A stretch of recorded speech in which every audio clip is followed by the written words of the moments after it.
All right, welcome everyone. We're going to do a video recording of our live interview today because of some technical difficulty we've had with the Facebook live streaming today. So my apologies for those of you who plan to tune in, but I am joined today with Kristin Shaffer, and we're talking about product listing images and selling on a marketplace website. Kristin is an experienced marketplace seller with stores on RD2RD, Etsy, and TeachersPayTeachers. So we're going to talk a little bit about her journey. How did she get to selling digital products and what she's learned along the way? So Kristin, if you want to kick us off and talk to us a little bit about your background as a dietitian and how you got into the world of digital products. Sure. Well, thank you for having me. And I've been a dietitian for about 10 years now. I started out in clinical and worked in clinical for about 7 years. After that, I did some community setting nutrition with early childhood intervention and just private practice. And then we moved to the country and I just went to more of a contract work. I've done some menu editing, food photography, recipe development, and just kind of whatever else comes my way. Lately, I've been very interested in creating some digital handouts. I have a lot of friends that are teachers, and my sister is a teacher, and they've introduced me to their world where they are able to sell some of their lesson plans for kind of their little side hustle. And that's where I've kind of started to try to mimic that, because during my time as a clinical dietitian, I actually got pretty lucky and worked with cardiac rehab and worked with stroke patients, where I was able to do a lot of patient education, something I really enjoyed. And during that time, I would kind of play with the handouts, tweak the handouts, create my new handouts, new presentations, new PowerPoints, and I really enjoyed it. And so when I kind of was introduced to people buying other people's digital, their lesson plans or whatnot, I thought, hey, I'm sure there's other dietitians out there that would enjoy this type of thing. Yeah. So since you've been diving into the world of selling digital products, it's a whole new ballgame.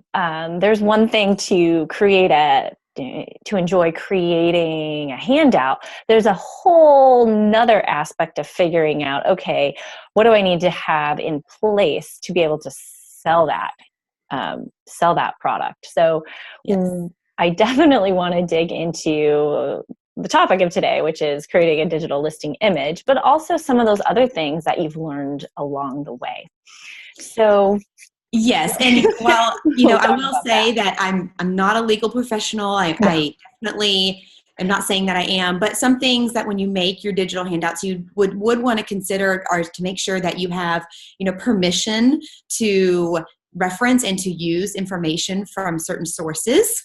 And that you kind of just have to, that's a whole other conversation, but I will just bring up. So you need to make sure that you have permission to use certain information. And then a big thing are images, fonts, clip art, anything that someone has created that you're using in your digital handout, you're going to need to make sure you have a commercial license for. And that's something that's pretty easy. So just commercial license font.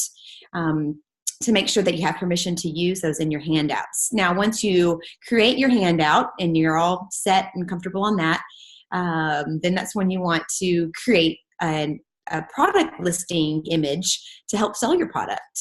And so when you say have a commercial license to use that font, so I'm thinking of just your standard like Google fonts that you find, using Canva or you using Photoshop for that matter.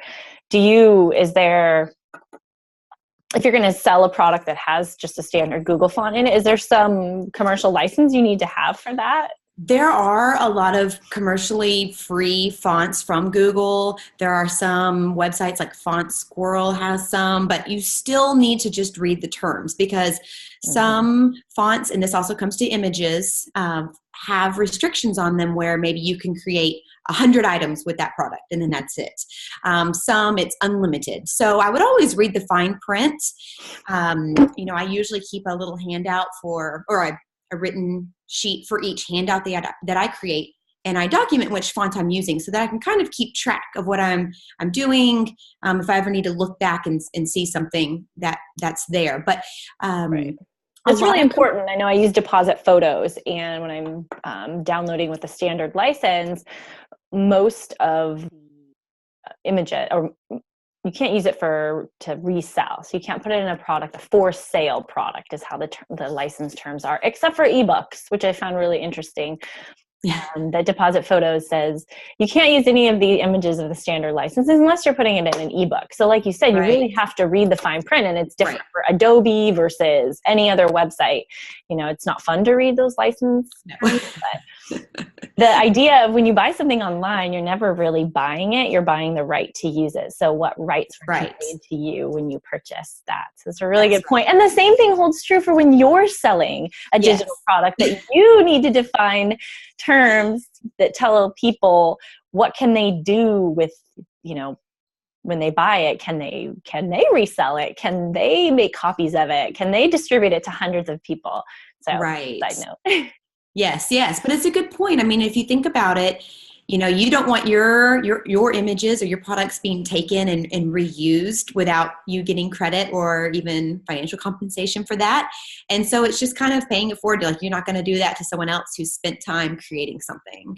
Yeah, that's a really good point. So let's dig into the topic of listing images. And, rather than us, I'll just, chatting between the two of us, we'll let you give us some examples. But let's preface that by saying, there's simple things you can do, and then there's more, advanced skills. And I know the one maybe we'll tackle first is, I see a lot of, you take a digital product, whether it's a template, I see people on Etsy selling resume templates or a handout, right? Like a healthy eating handout, that instead of just an image that's got the handout on it, taking the handout and putting it, on an office, in an environment that's more lifelike and it's more appealing as people are scrolling. So talk to us about how you approach creating a listing image and these kind of lifelike situations for your image. Right. Well, and it's true. When I'm creating an image that I'm going to sell my product on, I try to visualize what the buyer is going to be looking for. And if it was me, so I'm targeting people that are like me, other dietitians or health professionals or teachers that are teaching nutrition lessons, opposed to my probably pretty crazy looking desk. I think of what looks nice and organized and clean. For health professionals, we might be drinking a glass of water, or, for example, you see it everywhere on Instagram, but coffee, the love for coffee. So you might put a cup of coffee or a cup of tea. But with the images, I try to do it in an environment that the purchaser would be looking at. So rather than granite or marble, which might be more of what I think of bloggers in a kitchen, I might look for more white or wood tones, because that to me is more like a desk setting. And I have, I can share on this just a couple of examples. And this is an image I took. This is what we would call a flat lay image. That means I essentially took the picture from above. Everything has a somewhat similar height. I don't have like a lamp or something or a candlestick that's a lot taller to kind of make the image skew differently. But you can see I just put a couple of desk items. I just used my own computer, and I actually used that background is a piece of butcher block. We had some butcher block installed in a part of our house, and there was some leftover. And I said, hey, I'm just going to stick this in the closet. It might come in handy for a backdrop one day, which it did. And it actually cuts off right over here, but you don't see that part in the listing. You just kind of need to put in there. And so this is an example. This is the image I took, and I use it for any image that I want to, or I can put in different product listings onto that same background, and that would even add kind of a consistency to my listings. And this is I just took the picture and just inserted this in Photoshop. Now you could do that also on PicMonkey or Canva, because it's essentially just two JPEG images on top of one another. And then I just added some text on the side. This is a similar example. These are ones that are fun for me because I love color and different things like that. So I actually just went over to my kids' art cart. We have like an art cart, and I just kind of looked for what was bright, colorful, and kind of fun. And this one I used for a doodle note. And so you can tell the reasons why I use those different listings. One is a little bit more serious or more designed for a dietitian, where, an adult. And this one is intended more for a younger audience, or at least the purchaser would be an adult, but the audience would be younger. And so it was, to me, more fun to add some different colored pencils and different colored pens that they might use while they were working on this handout. It kind of puts the buyer into that frame of reference of when they would be using it. Yeah, I think that's a really good point, that as you figure out your background, you're always thinking of your customer. Who is the likely buyer of this product? Right. Because, as they scroll or they're shopping, they're going to see that those are kind of kid type coloring items, and that this is creating an ambience of this is probably a product that's intended to be used with kids or children. So that's actually really interesting. So you created your own. You took your own pictures, and when I saw those, I 100% thought that those were a stock image that you pulled. So it never occurred to me that I could create my own. What kind of a camera do you use to take these pictures? I have done food photography in the past, and so I have learned some steps through that. So I do have a DSLR, which is just a digital camera, and I use that to take pictures of my kids as well. So it's just kind of it's a lower end model. Mm-hmm. I do have that, but those two pictures that I just showed you, those were just taken with my phone. Oh.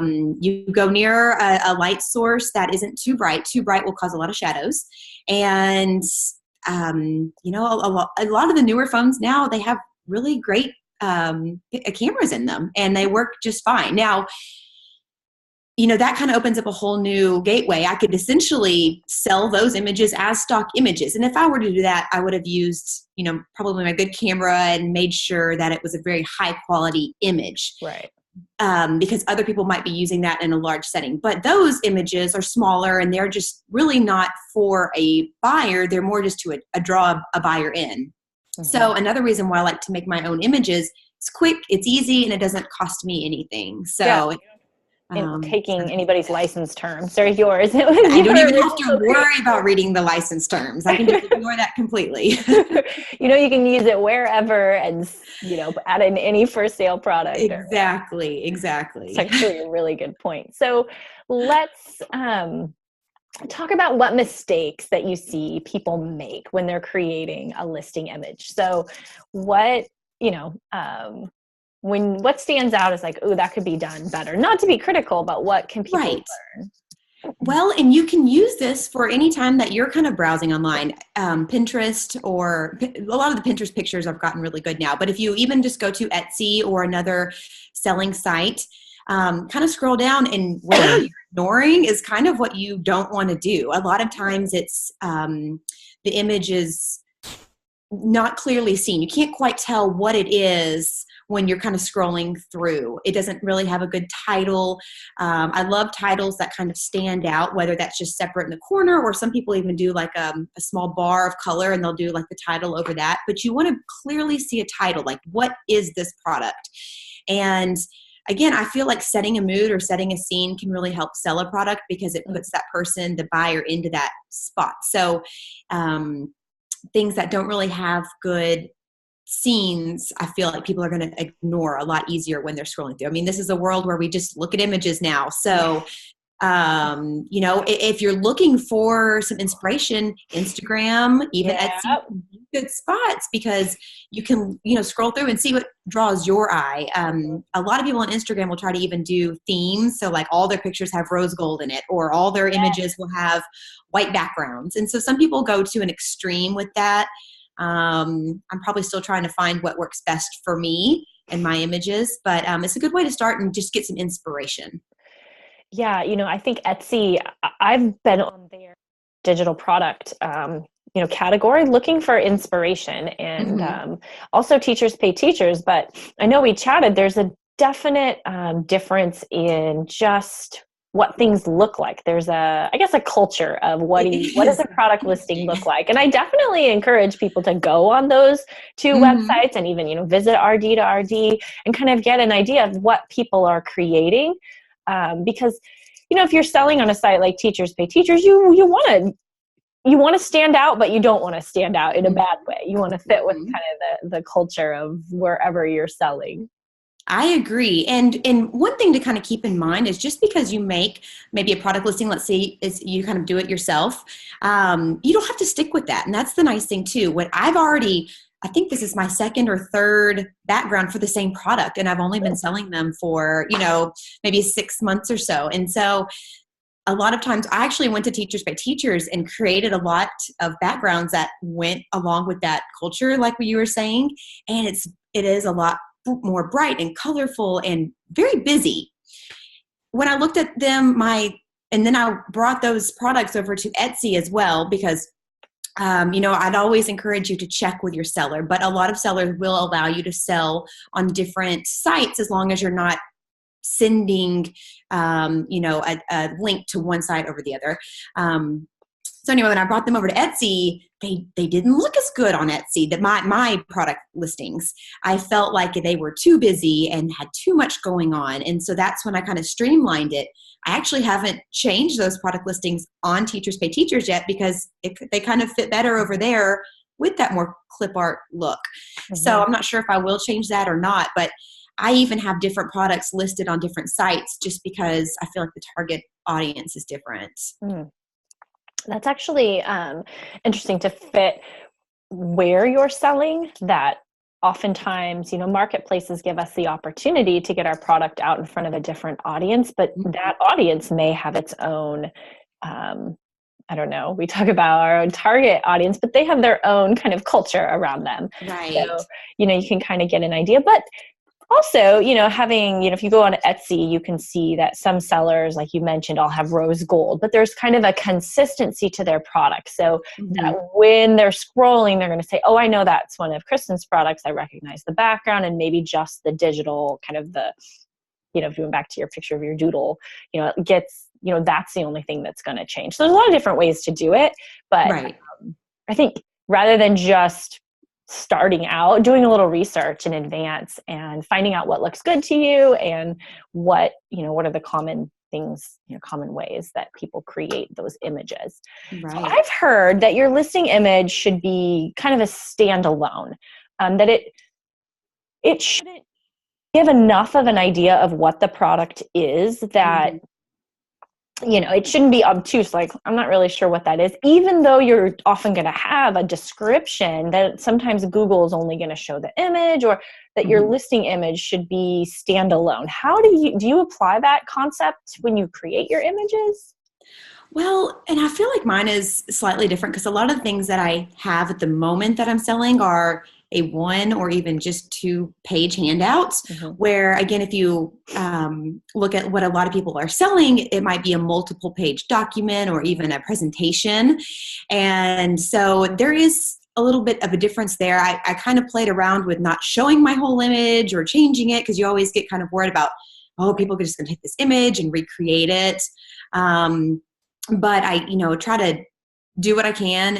And I just, a lot of mine are just represented on the product listing, because that's just kind of really the only option I have, because I want them to see what the object, again, if I'm only going to have a few seconds of their time to draw them in, I try to give them the picture of what it is. Let's talk about that, the picture of what it is. I've seen a lot of listing images that perhaps, include an image. Let's say it's for kids. It includes kids in the image and maybe some text, but nowhere in the listing description or the image does it really show what you're going to get. Is it essential? Why? I mean, I am putting a picture because I feel like it helps to convey kind of the quality of it, what it looks like. Tell me a little bit more about, is it required, or why should people do it?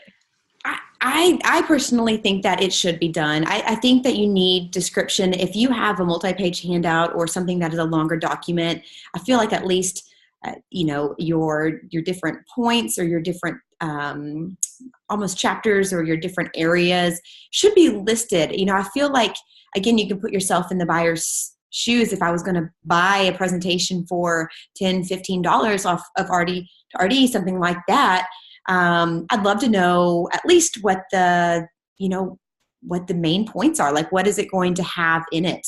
It is harder to see what the whole image would be, and you can't really convey that with your product listing.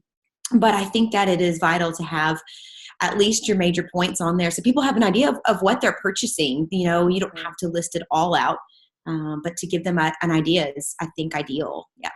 Yeah, like a couple pages of the book, or just like get a feel for what, the quality of it's going to, look like, the design of it, I guess.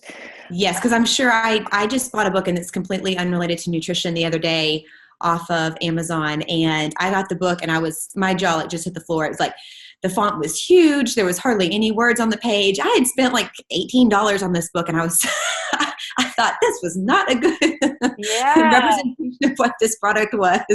And I think that's important. It's also that, oftentimes you build a customer and they're going to, come back and buy from you. So, having, repeat customers are easier to get than new customers. So can we always be over delivering, giving a great quality product to our customers so that they come back? Because most people buying digital products are probably going to come back and buy something again. Sure, hopefully. Yeah, absolutely. So we talked about flat lays, so that's easy. I've been doing a lot of digital mock-ups where, it's not, I'm not able to create them in, Canva because it's flat on flat. It creates, I don't know the proper terms, but kind of a, whether it's a laptop screen, but the laptop's kind of open. I've been using websites that charge me to, take a image and create the mock-up for me. And there's tons of websites that allow you to do that. But how do you, if you wanted to get more advanced and create listing images, or you're selling a book and you want to have a picture of someone that looks like they're holding your book, the cover of it showing on a tablet or some other device, can you do that and yourself? What would that entail? You can. The term for that would be a smart object, and that's in Photoshop. Okay. And so you could create your own image, and then you add a new layer to it. Photoshop works in layers, and you add a new layer, and you can define an area that you would want to be your smart object, like the cover of a book, or maybe if someone's holding an iPad, maybe if you have an ebook or something. You can also purchase those. And so if in the product listing, you would want to make sure it would say, smart object capable or something like that. And that would be, again, in Photoshop. And when you insert your product into that, it will automatically, define that image to the orientation or the perspective of that. Like you said, it wouldn't be flat. It would be at an angle or something like that. So for example, if I was, let's say I don't want to create my own smart image. That sounds difficult, which I'm sure, that's like phase 3. I would be going on to like a stock image kind of place that sells PSD files it would be clearly notated that it's a smart object. It should. If it's a good product listing, right? It will kind of mention that. And, some different places that I visited, but there are a ton. Creative Market and Hungry JPEG. I've visited both of those quite frequently. And, they will usually define if it has that smart object. And, I'd encourage you, if you kind of have an idea of what your theme is, be really specific with your search terms. Let's say you're selling an e-cookbook or something. It would be, kitchen, mock-up, smart object, healthy. You could even type that in. A lot of people have fruits and vegetables in some of those images around the edges or something.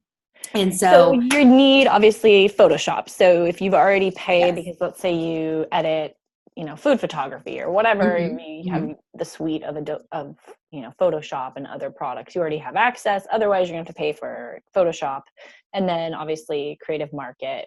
Right. In Creative Market, this is a good example. Or Hungry JPEG. and on Creative Market and Hungry JPEG, they give you very clear terms at what the commercial fee would be or versus the personal use fee would be. So that's just something to kind of keep in mind too, which is nice that it's very clear on what those are. Yeah. And the personal use, like if you're going to use it in a product listing image, that being considered commercial most often, or, it's considered like promotional. Yeah, I'm not 100% even, I'm not even 100% sure on that. I'm guessing since it is promotional, maybe always steer on the side of caution, but a lot of times it will mention a developer's name as well. So if you ever had a certain question about maybe just a marketing image versus an image you're actually giving to someone, right. I would just contact the developer, because they're going to be able to kind of steer you on which direction and which license you would need. Right. And I think that's an important point. If you're thinking about, let's say you purchased a stock image license, you purchased the right to use it, and you're putting it on a social media post, let's say, that's very different than the product that you're then selling. Obviously, correct, distributing that to other people, and that's somebody else's work. So again, like you mentioned, and you're profiting off of that. So oftentimes that commercial license, is more expensive, but the person, there's more benefit for you, and you want to follow the rules. So you don't want to be violating license, because you don't want to be in that situation. And I will say, I have seen a lot more things when you purchase stock images for sale. They actually will have different scenes. They'll have like maybe 30 scenes you can use, or they'll have images. Like if you had Photoshop, you could change maybe the flower base from this side to this side. And so maybe with your purchase, you have a lot of different layouts that you could use for your product listings. I see. So let's go back to, let's say, one of the options is we're just going to stick with flat lays. Okay. That's, probably the simplest.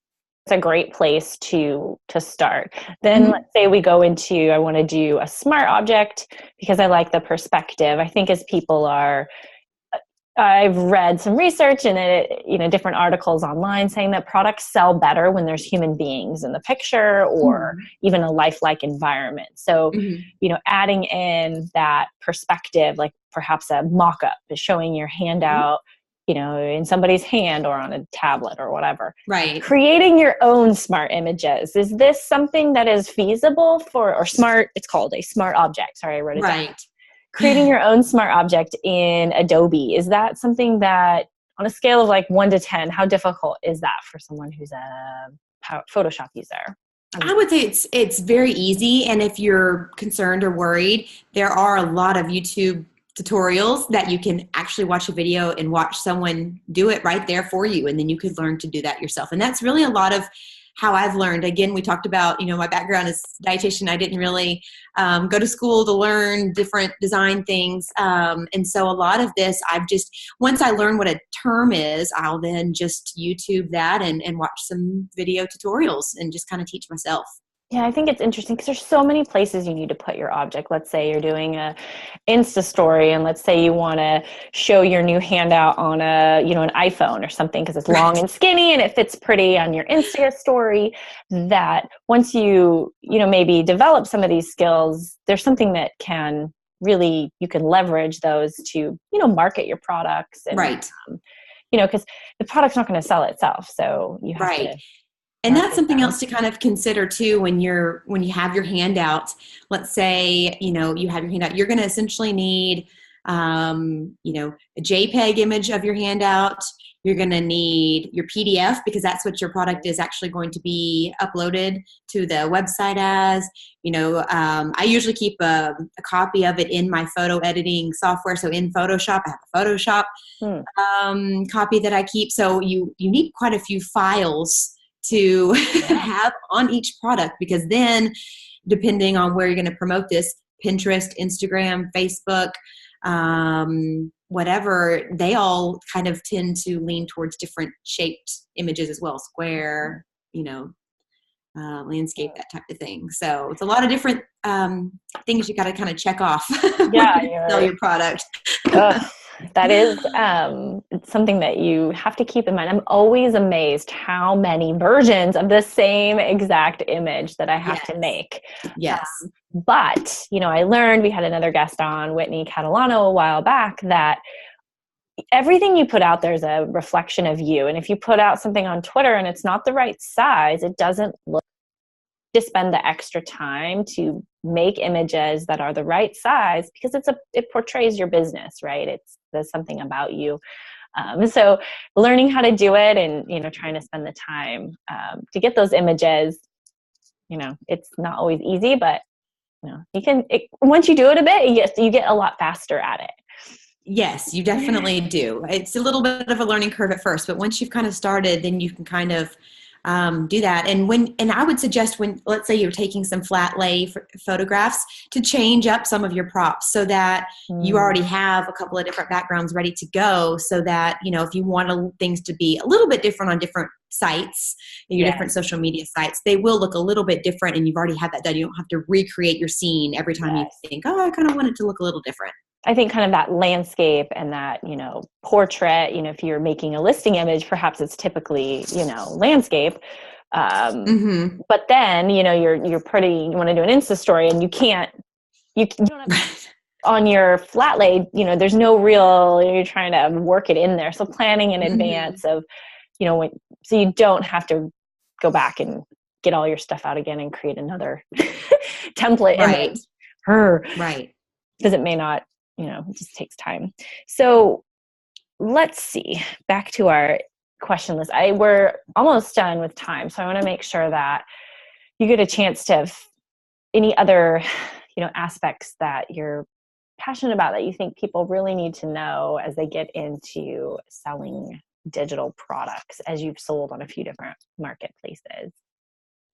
Well, and that being said, I do just want to kind of say I'm so glad that there is RD to RD now, because before I felt like it was a little bit like I'm just, hey, this is my product. It'd be great for a dietitian, and there's no dietitians around.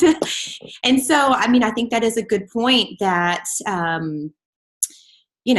kind of marketing and targeting, once you've worked so hard creating this product, then you work so hard creating an image listing. It's nice that we can finally maybe have an audience and, more people to see that hard work, and hopefully, people will want what you're selling. How do you go about pricing your items? I think that's a question I get a lot, of how do you price things? Yes. And I'm definitely still learning. It is challenging, because when you really think about how much time has gone into your product, you want to price it very high. But then when you think about what people are willing to spend on one page, I personally wouldn't want to spend as much on one page, a handout, that I would when I'm selling it. So I try to kind of meet it in the middle, kind of just play around with it. One thing to remember, that you can change it. You can change your pricing. It's not always set in stone. I will say, though, this is just kind of a side note, though, if you are selling on different sites, you need to be consistent throughout. You don't want to be charging more somewhere else. So that is one thing, again, to kind of keep up with. You wouldn't just want to change it here, then change it there. You do need to be consistent with that, so that you can, have an overall good image, because someone might find you on one website or find you on another website. You want to be consistent with that. But with pricing, you can change it. You can tweak it. There are some formulas out there that I've seen. You take the time you spent times 3, and then your price. And there's all these different equations that are out there. But I usually just kind of wing it a little bit, versus what I would pay versus what I think I should get. I always like that on these interviews, people, I don't know, as dietitians, we're often kind of type A, and we think we have to have all the answers, and most people have just really figured it out as they went, and that these interviews of giving people, and if you're, people are studying and they're watching them, that just to go for it. And like you said, look up the YouTube videos, and, you'll probably look back. I know me personally, I've already updated a lot of my images for just various downloads that I put. I'm like, oh wow, that was so ugly. But it was my best work at the time. And I'm not ashamed of what I did then, but that it's okay to just start. And then 6 months from now, your images are going to look vastly better, but you're never going to get there if you don't at least start making ugly images. Exactly. Just start. Exactly. And, once you, like you mentioned earlier, once you kind of start doing it, it only gets quicker. Yeah. So if you were to redo some shoots, or even to purchase some different stock photography as a mock-up later on, you can only improve your product. And you're not recreating your product. You're just going to have to go through the footwork of just changing out your product listing. So, really you're not taking away any time of your product selling. So it's always easy to upgrade your listings later on as your own taste kind of evolve too. Yeah, I think it's a lot of good nuggets here. And I think the really important kind of the flat lay of creating kind of that backdrop as we kind of like sum up, and, that backdrop of being thoughtful about who your customer is whenever you're creating a product, saying, who is this for? And then not just, making sure you translate that into the environment you create. If you're creating a mock-up, you're going to put the handout, on a desk, perhaps Right. professional, they've got, versus more of, a kids type environment. It speaks to it's going to capture the person who's scrolling or looking and speak to them. This person knows me, this product is for me. And I think that continues on with the language that you use in your write-up. What kind of words does that person use? So really always keeping your customer in mind as you create your and really, and to add on to that just slightly, and to really think about, when you're selling, at least, what an ideal environment would be. Like, for example, to have that beautiful desk or something like that I see often on other images. While I'm a dietitian in my basement office with fluorescent lighting, I'm thinking, but I see this beautiful handout and this beautiful desk, and it's like, wow, this is so appealing to me. I'll be a great dietitian with this handout. As a seller, that's kind of what you want to think about capturing for them, and then kind of, helping them feel great about using your product. Yeah. And, later this month, I'm doing a Build a Better, product listing boot camp. And Great. I'm really digging into a lot of that. And marketing and writing with selling in mind is different. Right. Using those words, if someone's like, this is just a black dress, but when they use a lot of, terminology that elicits some emotion or helps you understand what the transformation is going to be, people who might be buying that black dress are thinking they're probably going somewhere fancy, and maybe that people are going to be very impressed. And yes, the person is going to be using your product. You're going to be organized, and people are going to be impressed with. Think about what the future state, and in that image, it also portrays a certain persona as well as your written description. So I think you're telling a story, you're, putting your product in the best light possible when you make it. Right. And, essentially for us, we're thinking we're dietitians, and we want to help other dietitians be great dietitians. So it all is kind of a full circle of dietitians helping each other. And I think it's a great area and a great thing that we can kind of help each other. Yeah. People, if they want to connect with you, maybe pick your brain about Photoshop, or check out what you're doing on Yellowbrick Nutrition and your doodle notes, and how can people find you? Well, I am on Instagram. I probably need to be posting that a lot more often. And I'm just at Yellowbrick Nutrition. And then my email is Kristin Shaffer, KristinShaffer @live.com. Okay. So I'd welcome anyone to please send me any questions or anything that you have in mind. Awesome. Well, I so appreciated your time today. I'm sorry we had some technology issues, but I will export and post it as a video on the RD2RD page, as well as our YouTube channel. So great. Thanks again for Thank you. Yeah. Thank you very much. Yeah.